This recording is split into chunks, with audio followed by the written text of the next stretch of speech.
每天5分钟，考试更轻松。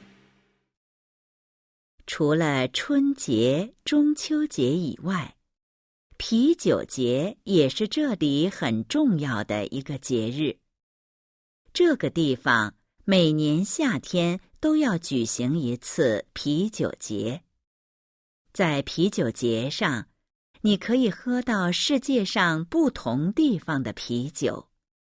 除了喝啤酒，你还可以在街道两边看到世界上不同地方的歌舞。